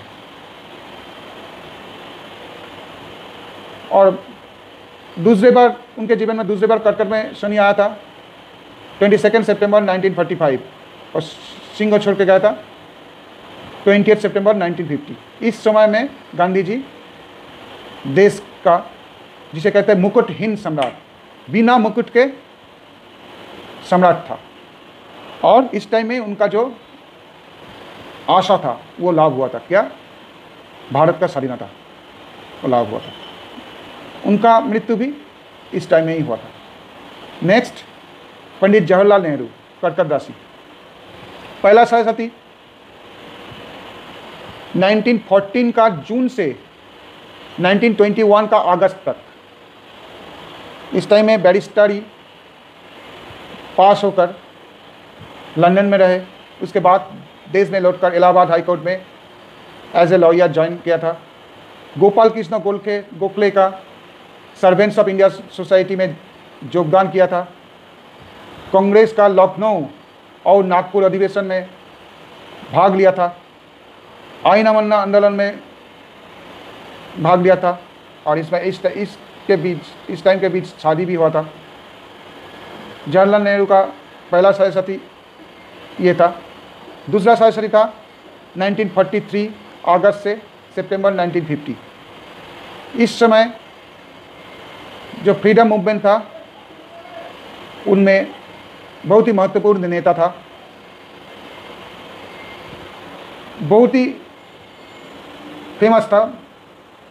इस समय उसका नाम और भी बड़ा था, और इस टाइम में ही भारत का स्वाधीनता मिलने पर शनि साढ़े का अंदर ही उन्होंने विश्व का बृहत्तम गणतंत्र का प्रधानमंत्री निर्वाचित हुआ था। इसके बाद आता है पहला राष्ट्रपति डॉक्टर राजेंद्र प्रसाद, उनका वृष राशि, पहला साथी 1909 का जुलाई से 1916 का जुलाई तक। इस टाइम का उनका लाइफ एजुकेशनल लाइफ था। एजुकेशन एंड करके नेशनल मूवमेंट में योगदान किया था। सेकेंड साथी 1939 का अप्रैल से 1946 का जून तक। इस टाइम में डॉक्टर राजेंद्र प्रसाद कांग्रेस का सर्वोच्च नेतृत्व पद में उठा था। कांग्रेस का सभापति हुआ था, सरकार का सदस्य पद भी मिला था, और भविष्य में देश का राष्ट्रपति बनने का जो फाउंडेशन इसी टाइम में फाउंडेशन हुआ था। इसके बाद आता है हमारा और एक फॉर्मर प्रधानमंत्री, प्राइम मिनिस्टर इंदिरा गांधी, उनका मकर राशि, पहला साथी 1928 का दिसंबर से 1937 का फरवरी। तब इंदिरा गांधी छोटी थी। सेकेंड साथी 2 नवंबर 1958 से 7 अप्रैल 1966। इस समय में उनका पॉलिटिकल इम्प्रूवमेंट, मिनिस्टरी लाभ और साथी का शेष भाग में एक पॉलिटिशियन का जो सर्वोच्च आशा होता है वह पूर्ण, यानी कि देश का प्रधानमंत्री लाभ साढ़े साथी के अंदर ही श्रीमती इंदिरा गांधी ने भी प्रधानमंत्री लाभ किया था। इसके बाद आते हैं साहित्यिक ताराशंकर बंदोपाध्याय। उनका सिंह राशि, पहला साढ़े साथी 1916 के अगस्त से 1923 का अक्टूबर तक। तब उनका एज बहुत ही कम था। सेकेंड साढ़े साथी 22 सितंबर 1945 से 25 नवंबर 1952। इस समय उन्होंने बहुत ही नोवेल लिखा था, बहुत ही स्टोरी लिखा था, नोवेल लिखा था, जो बहुत सारे प्राइज लाभ किया था। इस साढ़े साथी में ही उनका 50th बर्थडे पर संबर्धना मिला था। कलकत्ता यूनिवर्सिटी से शरद स्मृति पदक प्राप्ति हुआ था और बहुत सारे अच्छे सम्मेलन में योगदान किया था और बहुत सम्मान मिला था। कोई परेशानी के बाद नहीं पाया। जो कलेक्शन है हमारे पास, तो इस टाइम में कोई परेशानी के बाद मिला नहीं है, फैमिली लाइफ में भी नहीं। तो ये जो एग्जाम्पल अब तक बोल रहा था, ये सब एग्जाम्पल से यही प्रूव होता है कि जन्म कुंडली का जो ग्रह समावेश है उसका फल और दशांतर दशा का फल अगर शुभ हो तो शनि का साढ़े साथी के टाइम में भी शुभ फल ही होता है। Planetary position in the horoscope and the result of दशांतर दशा इज द मेन थिंग। गोचर is not the main thing. और पहले जैसे बोला था, ग्रहों का केवल राशि में अवस्थान हेतु ही गोचर फल का शुभ या अशुभ ये निर्णय होता नहीं है। असली चार्ट में या जन्म कुंडली में कैसे अवस्था है ये देखना फर्स्ट थिंग। एक्चुअली शनि का साढ़े साथी बा या कोई भी ग्रह का गोचर फल को अधिक गुरुत्व देने का सोच में नहीं है हम लोग। पराशर, जैमिनी इत्यादि जो मुनि ऋषि है, उन लोगों ने उनका ग्रंथ में गोचर फल नहीं लिखा है। शनि का साढ़े साथी का समय में प्राप्त जो आलोचना हुआ, जो एग्जाम्पल्स उनका जो शनि का साढ़े साथी के टाइम में जो शुभ फल प्राप्त हुआ है, वो फल भी शनि के साढ़े साथी के कारण नहीं हुआ। और उसका कुंडली में ग्रह का अवस्थान और दशांतर दशा का फल, वो ऐसे ही जो अशुभ फल मिला है वह भी शनि का साढ़े साथी का फल नहीं है, वो भी जन्म कुंडली में ग्रह अवस्थान एंड दशांतर दशा का फल है। मेनली दशांतर दशा से ही मानव का कर्मफल भोग होता है। गोचर में ग्रह का अवस्थान दशांतर दशा का फल का ह्रास या वृद्धि करता है। जैसे कि किसी का शनि राजयोग कारक है और शनि का दशा चल रहा है, कुंडली में भी बहुत अच्छे अवस्थान पर है, अगर उसका साढ़े साथी चले तो क्या खराब होगा? कुछ भी खराब नहीं होगा, अच्छा ही होगा। हो सकता है बहुत ही नॉमिनल कुछ परेशानी आ सकता है उस सफलता प्राप्ति में, इसे छोड़कर कुछ भी नहीं है। तो शनि का साढ़े साथी को लेकर इतना भयभीत होने का कोई कारण नहीं है। ये सब एस्ट्रोलॉजर लोगों का चाल है अपने स्वार्थ सिद्धि करने के लिए। ये जंतम, ये रुद्राक्ष, ये सब पहनाने के लिए ये सब आम आदमी को डराते हैं। असल मेन चीज़ है आपका जात चक्र, यानी कि जन्म कुंडली में ग्रह अवस्थान, प्लैनेटरी पोजीशन कैसा है। वो अगर सही है और दशा अगर ठीक चल रहा है तो शनि का साढ़े साथी कुछ भी नहीं होता। अगर खराब दशा चल रहा है उस टाइम में शनि खराब है चार्ट में, उस टाइम में शनि का दशा चल रहा है और शनि के साढ़े साथी भी चल रहा है, इस टाइम कुछ प्रॉब्लम आ सकता है, लेकिन वो शनि के साढ़े साथी के हिसाब से नहीं, शनि का दशा से और शनि का अवस्थान से। अगर खराब हुआ तो जातक चक्र का मतलब जन्म कुंडली का अवस्थान अनुसार ही विचार कर सकता है। एक बात कहना चाहूँगा, एक चीज़ मेरा जो एक्सपीरियंस है, मैं 25 ईयर्स प्रैक्टिस कर रहा हूँ, तो मैंने देखा है कि साढ़े के समय में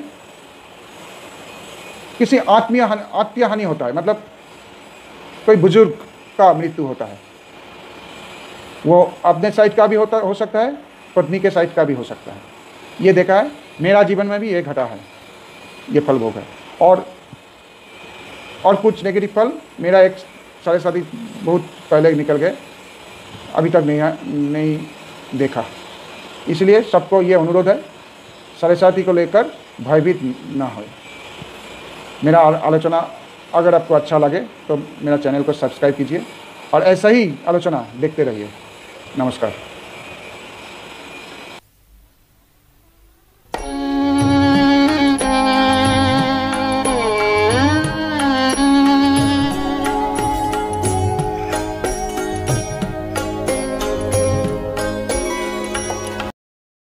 नमस्ते। आज मैं काल सर्प योग को लेकर कुछ बोलूँगा। अभी कुछ सालों से काल सर्प योग का प्रचार बहुत हो रहा है। काल सर्प योग के नाम पे बहुत सारे किताब भी है, बहुत सारे ज्योतिषियों ने लिखा है,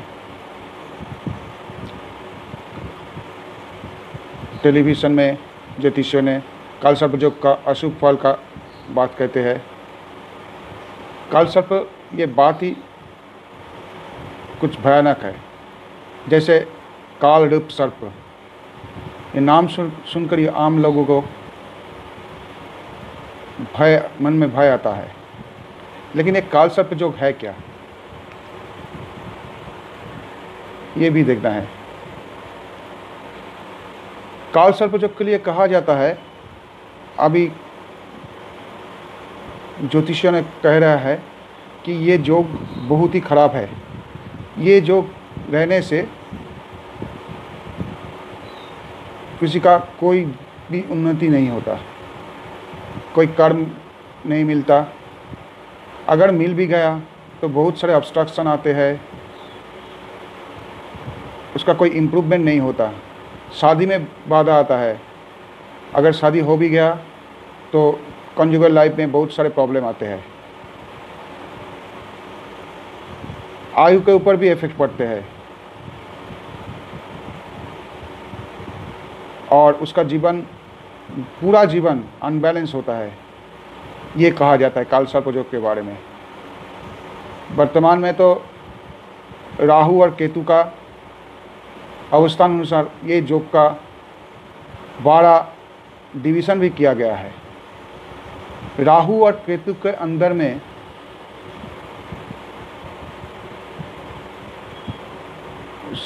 सब ग्रह अगर अवस्थान करे, प्लेसमेंट अगर राहु और केतु का अंदर हो, राहु और केतु तो एक दूसरे के ऑपोजिट में रहते हैं, तो राहु इधर है केतु इधर है, एक साइड में बाकी सब ग्रह अगर रहे तो वो उसे काल सर्प जो कहा जाता है। वो डिग्री के अनुसार भी देखना पड़ता है। और इसके साथ और एक महत्व है जो कहा जाता है कि एक ग्रह को छोड़कर बाकी सब ग्रह अगर इस राहु केतु एक्सिस के अंदर में आ गया, एक साइड में आ गया, तो वो भी काल सर्प होता है। इसे कहते हैं, मतलब कहा जाता है भंग काल सर्प योग। और इस भंग काल सर्प योग में ये कहा गया है तो जो काल सर्प योग का जो बैड इफेक्ट है वो तो रहेगा ही, उसके साथ साथ बहुत सारे एक्सीडेंट्स, ऑपरेशंस, बहुत सारे ऑब्स्ट्रक्शन आते हैं जो कि पूर्ण काल सर्प योग से भी ज़्यादा भयंकर है अगर एक प्लैनेट राहु केतु के एक्सिस से बाहर रहे तो। लेकिन ये सब कहा जाता है, कहाँ से कहा जाता है ये तो देखना पड़ेगा। ज्योतिष चर्चा में हम लोग तो शास्त्रीय ज्योतिष का समर्थन ढूंढते हैं। जो क्लासिकल टेक्स्ट है ज्योतिष का, उसमें अगर ढूंढा जाए तो देखा जाएगा कि बृहत पराशरी होरा जैमिनी चित्रम, बृहद जातक, उत्तर कालामृत फल लिपिकाम, जातक परिजात, सर्वत्र चिंतामणि, भावत्र रत्नाकर, जातकाभरम, संकेत निधि, भाव कुतूहलम, मान सागरी, एंड इवन कुछ साल पहले का जो ज्योतिष ग्रंथ है जैसे कि जातक तत्व, इसे भी क्लासिकल टेक्स्ट माना जाता है। उन ग्रंथों में से कहीं भी काल सर्पयोग का उल्लेख नहीं है। बेंगलोर से पब्लिश्ड होता है एक मैगजीन, एस्ट्रोलॉजिकल मैगजीन। इस मैगजीन के 1965 के दिसंबर में और 87 के अक्टूबर में और सितंबर 1994 में पंडित डॉक्टर P.S. शास्त्री काल सर्पयोग को लेकर डिस्कशन किया था इस मैगजीन में। उन्होंने एक श्लोक दिया था, लेकिन वो श्लोक कहाँ से लिया गया है ये उल्लेख नहीं किया था। तो श्लोक का अर्थ ऐसा आता है, पहले राहु बाद में केतु, बीच में अगर सब ग्रह रहते हैं तो काल सर्प योग होता है। इस योग का फल क्या है? नृप यानी कि राजा, एंड सस्य जो कल्टीवेशन होता है हमारा देश में, जो शस्य, उनका विनाश होता है। तो इससे ये क्लियर होता है कि ये ज्योतिष रिलेटेड नहीं है। ज्योतिष रिलेटेड मतलब नेटल चार्ट रिलेटेड नहीं है। ये जागतिक ज्योतिष जिसे मुंडेन एस्ट्रोलॉजी कहा जाता है, और राष्ट्रीय फल विचार मुंडेन एस्ट्रोलॉजी के हेल्प से होता है, उसका सूत्र ये लगता है। वही मैगजीन का और एक संख्या में 1994 का जून का संख्या में एक अन्य राइटर ने काल सर्पयोग का समर्थन में सर्पयोग का बात लिखा था। उन्होंने कहा था कि ब्राह्मीण का बृहद जातक ग्रंथ की नब्स जगद्धा में कल्याण वर्मा का सारावली थे, एंड महर्षि बद्रायन गर्ग या मनित का ग्रंथ में ये योग का उल्लेख है। तो हम लोग जानते हैं कि बृहद जातक ग्रंथ का नाभ योगाध्याय में सर्पयोग का उल्लेख है। तो उन्होंने कहा था कि केंद्र में अशुभ ग्रह का अवस्थान और केंद्र में कोई भी शुभ ग्रह ना रहने से सर्पयोग होता है। तो इसमें राहु केतु का कोई उल्लेख नहीं है। ऐसे बहुत सारे कॉन्ट्राडिक्शन है जो कहता है, लेकिन काल सर्पयोग के पुस्तक या किताब में लिखा है, लेकिन कहीं भी कोई शास्त्रीय समर्थन नहीं मिला। बंगाल में स्वामी सत्यानंद द्वारा लिखित एक बंगला किताब है काल सर्पयोग के बारे में। उस किताब में 2 सूत्र कहा गया है।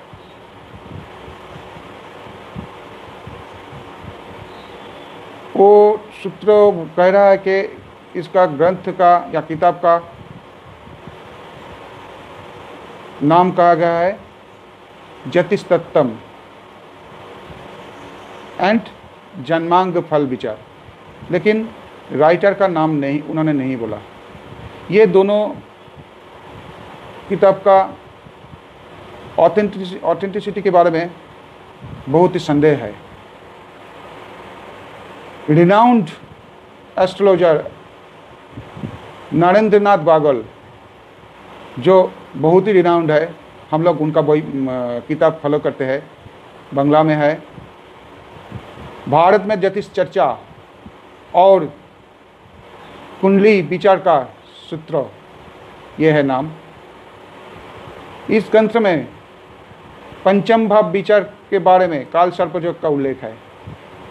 कहा गया है कि राहु या केतु, ये दो ग्रह का अंदर कोई भी एक ग्रह के स्थिति से 6 राशि का अंदर कोई ग्रह ना रहने से और दूसरे 6 राशि के अंदर सब ऑल प्लैनेट्स रहने से मॉनिटरी एंड संतान जनित दुख भोग होता है। इन्होंने भी एक श्लोक का उल्लेख किया है, लेकिन उनका उत्स क्या है और कहाँ से श्लोक लिया है वो उल्लेख नहीं किया। तो हम लोग अगर ये कहे कि काल सर्प योग का कोई भी शास्त्रीय समर्थन नहीं है, महर्षि पराशर, जैमिनी, बरामी, रामानुजाचार्य, कालिदास, वैद्यनाथ दीक्षित, वेंकटेश्वर दैवज्ञ, मंत्रेश्वर, ढूंढीराज एटसेट्रा, ये सब बहुत ही रिलायंट ग्रंथकार है और ये क्लासिकल, ये सब किताबें क्लासिकल टेक्स्ट है। इनमें से कहीं में भी काल सर्प योग का उल्लेख नहीं है। इसके बाद जो कहा जाता है कि राहु केतु का प्रभाव में दूसरा बाकी सब ग्रह का प्रभाव विनष्ट होता है, इसका भी सपोर्ट नहीं मिलता। ब्राह्मी तो राहु केतु का मान्यता ही नहीं दिया और पराशर्य होड़ा में जो कहा गया है राहु और केतु का फल विचार करने के लिए, वो ये है कि राहु और केतु जो जो भाव में रहेगा या जो जो भावपति मतलब हाउस लॉर्ड के साथ कनेक्शन करेगा या संबंध करेगा, वही भाव का रिजल्ट राहु एंड केतु देता है। तो राहु केतु का अगर इंडिपेंडेंट फलदान का पावर नहीं रहते तो राहु और केतु का अंदर में, एक्सिस के अंदर में ऑल प्लैनेट्स का इफेक्ट्स नष्ट करने का पावर कहाँ से आएगा, इसका भी उत्तर मिलता नहीं है। लेकिन ये श्योर है कि राहु एंड केतु नेचुरल मैलेफिक प्लैनेट। पराशरी होराशास्त्र में भी राहु केतु के रिलेटेड बहुत सारे अशुभ योग है, लेकिन सिर्फ राहु या केतु द्वारा सृष्ट कोई अशुभ योग का उल्लेख पराशरी होराशास्त्र में नहीं है। लघु पराशरी या उरुदा प्रदीप में कहा गया है कि केंद्र या त्रिकोण में राहु या केतु का अवस्थान हो और वो त्रिकोण का जो मालिक है या केंद्र का जो मालिक है उसके साथ संबंध हो, तो वो राहु और केतु राजयोग कारक होता है। अगर उपचय में हो, उपचय में मैलेफिक प्लैनेट अच्छा फल देता है, ये तो सब जानते हैं। तो राहु केतु भी मैलेफिक प्लैनेट है। तो इस हिसाब से 3rd, 6th, 10th, 11th में राहु केतु अच्छा फल देगा, यही क्वाइट नेचुरल। तो उधर अगर कल सर्प योग बने तो कैसे नेगेटिव रिजल्ट देगा, यही कंट्रडिक्शन है। इस ऐसा बहुत सारे एग्जाम्पल दे सकता हूँ। मैं असली बात में आ रहा है कि अगर ये ठीक है कि राहु केतु द्वारा सृष्ट काल सर्प योग बहुत ही खराब रिजल्ट है, तो जिसके चार्ट में ये योग होगा वो कुछ भी नहीं कर पाएगा उसके लाइफ में। हम लोग उदाहरण एग्जाम्पल ढूंढेंगे। तो मेरे 25 ईयर्स का प्रैक्टिस लाइफ में जो भी जितना भी क्लाइंट देखा है काल सर्पयोग है, इस हिसाब से सभी वेल एस्टेब्लिश्ड है अपने अपने। कोई इंजीनियर है, कोई डॉक्टर है, कोई बहुत बड़ा बिजनेसमैन है, कोई बहुत बड़ा गवर्नमेंट एम्प्लॉय है या प्राइवेट सेक्टर में बहुत बड़ा पोस्ट होल्ड कर रहे हैं, ऐसा मिला है। तो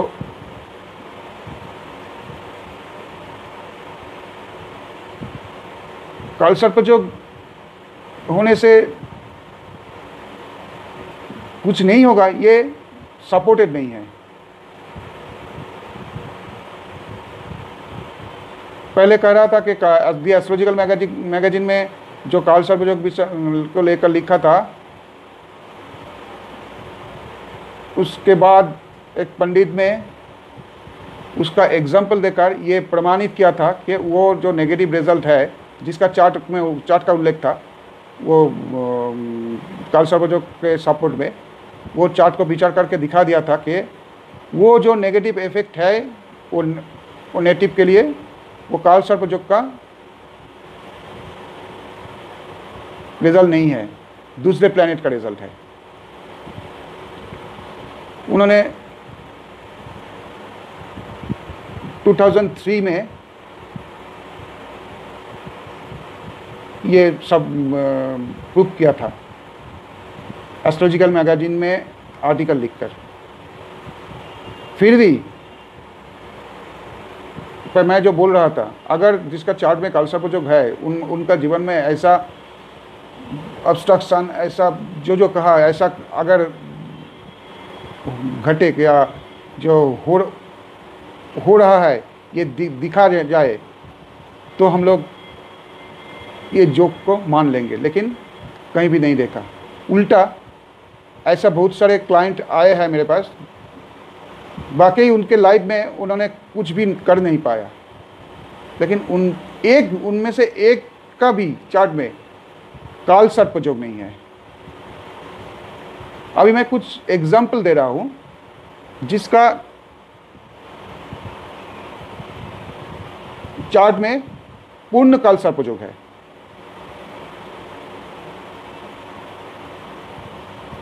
देखिए, एग्जाम्पल ऐसा देना पड़ेगा जिसे जो रिनाउंड है। हमारे पास बहुत क्लाइंट है जिसका मैंने बोला जिसका चार्ट में काल सर्पदोष है, लेकिन उन्होंने सभी ने वेल एस्टेब्लिश्ड है, लेकिन वो तो रिनाउंड नहीं है। मैं कुछ बोल रहा हूँ जिसका पूर्ण काल सर्पयोग है। गिरीश चंद्र घोष, ये बंगाल का रिनाउंड नोवेलिस्ट है। इनका मेन लग्न 9th हाउस में राहु, 3rd में मून एंड केतु, बाकी ग्रह राहु केतु एक्सिस में। महाराज जतिंद्र मोहन ठाकुर पाथुरिया घाटा का जमींदार था, CSI। इनका तुला लग्न, 11th हाउस में राहु और शनि, 5th हाउस में जुपिटर एंड केतु, बाकी सकल ग्रह राहु केतु के अंदर। डॉक्टर बलाई चांद मुखोपाध्याय जो बोनकुल नाम से लिखते थे, बहुत ही मशहूर साहित्यिक है। इनका मकर लग्न, 12th हाउस में राहु, 6th हाउस में केतु एंड वेनस, बाकी सकल ग्रह राहु केतु एक्सिस में। जज सर गुरुदास बंदोपाध्याय, मकर लग्न, 10th हाउस में राहु, 4th में जुपिटर एंड केतु, बाकी सब ग्रह राहु केतु के अंदर। महाप्रभु श्री श्री चैतन्य देव, सिंह लग्न, 7th हाउस में सन, मरकरी, वेनस एंड राहु, लग्न में चंद्र मतलब मून एंड केतु, बाकी सब ग्रह राहु और केतु के अंदर। भारत के पहला प्रधानमंत्री पंडित जवाहरलाल नेहरू, कर्कट लग्न, 12th में राहु, 6th में जुपिटर एंड केतु, बाकी सकल ग्रह राहु एंड केतु के अंदर। फेमस लायर, बहुत ही रिच, रासबिहारी घोष, इनका सिंह लग्न, 3rd हाउस में मून एंड राहु, 9th में जुपिटर एंड केतु, बाकी सब ग्रह राहु केतु के अंदर। कोलकाता हाई कोर्ट का लॉयर और बहुत ही अमीर मोहिनी मोहन राय, धनु लग्न, 6th हाउस में राहु, 12th हाउस में केतु, बाकी सब ग्रह राहु केतु के अंदर। Scientist doctor KS. कृष्णन, मेष लग्न, 9th में बुध और राहु, 3rd में केतु, बाकी सब ग्रह राहु केतु के अंदर। फेमस लॉयर अतुल चंद्र गुप्त, वृष लग्न, 6th में राहु एंड चंद्र, 12th में केतु एंड रवि, बाकी सब ग्रह राहु केतु के अंदर।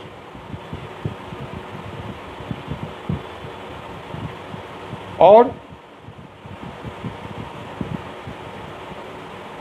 फेमस क्रिकेटर सचिन तेंदुलकर, इनका भी पूर्ण काल सर्पयोग है।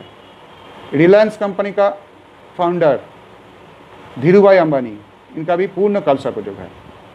तो इन लोगों ने कैसे ख्याति अपने अपने क्षेत्र में कैसे रिनाउंड हुआ। अभी मैं कह रहा हूँ जिसे भंग काल सर्पयोग कहा जा रहा है, और जो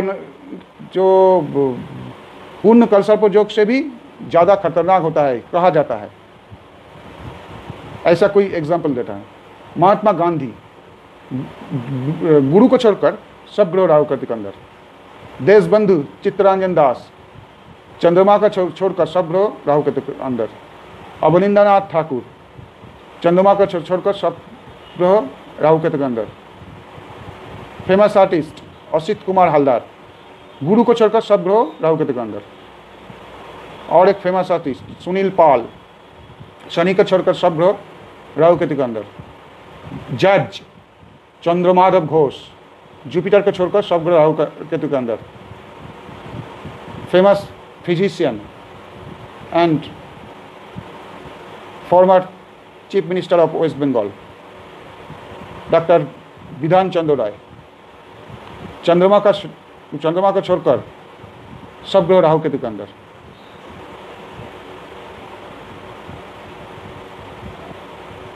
famous physician doctor Nalini Ranjan Sengupta, Shani को छोड़कर सब ग्रह राहु केतु के अंदर। और एक famous physician doctor Subodh Kumar Mitra, मंगल को छोड़कर सब ग्रह राहु केतु के अंदर।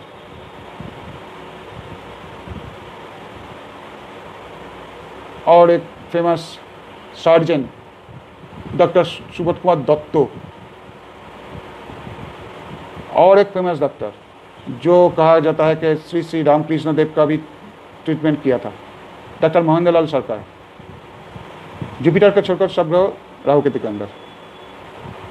और कितना एग्जाम्पल दूँ, आचार्य सत्येंद्रनाथ बसु, सभी जानता है इन्हें, इनका नाम, जुपिटर को छोड़कर सब ग्रह राहु केतु के अंदर। डॉक्टर निहाल रंजन गुप्ता, साहित्यिक है और मतलब फिजिशियन है, इनका मंगल का छोड़कर सब ग्रह राहु केतु के अंदर। सिद्ध साधक विजय कृष्ण गोस्वामी, शुक्र को छोड़कर सब ग्रह राहु केतु के अंदर। मेट्रोपॉलिटन कॉलेज का अध्यक्ष एंड इंडियन नेशन पत्रिका संपादक मतलब एडिटर नौगेंद्र नाथ घोष, इनका बृहस्पति मतलब गुरु का को छोड़कर सब ग्रह राहु केतु के अंदर। And Lata Mangeshkar, famous singer, Shani को छोड़कर सब ग्रह राहु केतु के अंदर। Former prime minister Atal Bihari Vajpayee, मंगल का छोड़कर सब ग्रह राहु केतु के अंदर। और बहुत सारे एग्जाम्पल है, कितना एग्जाम्पल दूँ। तो ये तो श्योर है कि ये काल सर्पयोग में कुछ भी नेगेटिव रिजल्ट नहीं होता है, बल्कि इसका कोई अच्छा इफेक्ट है या नहीं ये रिसर्च करना है। पूर्ण काल सर्पयोग हो या भंग काल सर्पयोग हो, कहीं में भी कोई नेगेटिव रिजल्ट मिलता नहीं। ये तो मैंने जो कहा जो रिनाउंड है, ऐसा बहुत क्लाइंट मेरे पास आए हैं, मैंने देखा है उनका चार्ट, जिनके चार्ट काल सर्पयोग है, उनके लाइफ में ऑब्स्ट्रक्शन जरूर है, कुछ ना कुछ ऑब्स्ट्रक्शन सब लोगों में होता है, तो लेकिन उसका जमींदार एक काल सर्पयोग को नहीं किया जाता।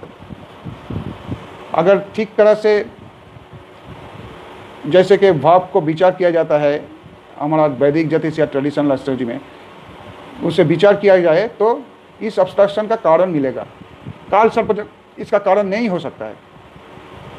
इसलिए हम कॉमन पीपल को ये कहूँगा कि काल सर्पयोग को लेकर भयभीत मत होइए। अगर आपका पूजा करना मन चाह रहा है तो राहु केतु का पूजा कर सकते हैं, लेकिन ये नहीं करने से कुछ भी नहीं होगा, ऐसा नहीं है। ऐसा कुछ ज्योतिष लोग अपने व्यवसाय के लिए करते हैं।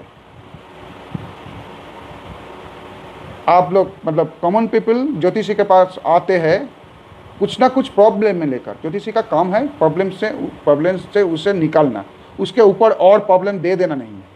आजकल ज़्यादातर ज्योतिषी जो कर रहे हैं, एक प्रॉब्लम लेकर गया तो ज्योतिषी के पास आया और 10 प्रॉब्लम को सुनकर, तो आपको ये होगा, वो होगा, से होगा। ये करना ठीक नहीं है। ये काल सर्पयोग का प्रचार ऐसे इसलिए हो रहा है कि आपका काल सर्पयोग है, हमारे पास आइए, सब कटा दूँ, सब खंडन कर दूंगा, ठीक हो जाए, आपका बहुत सारे उन्नति होगा। ऐसा नहीं है। काल सर्पयोग से कुछ भी नेगेटिव इफेक्ट नहीं आता, बल्कि इसका पॉजिटिव इफेक्ट है। मैंने कहा था इससे थोड़ी देर पहले कि जितना भी काल सर्पयोग का चार्ट मैंने देखा है, सब बहुत अच्छी तरह से उनके लाइफ में स्टैब्लिश्ड है। हाँ, किसी का फैमिली प्रॉब्लम है, किसी का लड़के का प्रॉब्लम है या लड़की का प्रॉब्लम, वो अलग है, उसका लिए दूसरा योग है। ये काल सर्पयोग ऐसा कुछ नहीं करता। तो आज इतना ही तक ही आप समाप्त करता हूँ, और अंत में ये कहूँगा,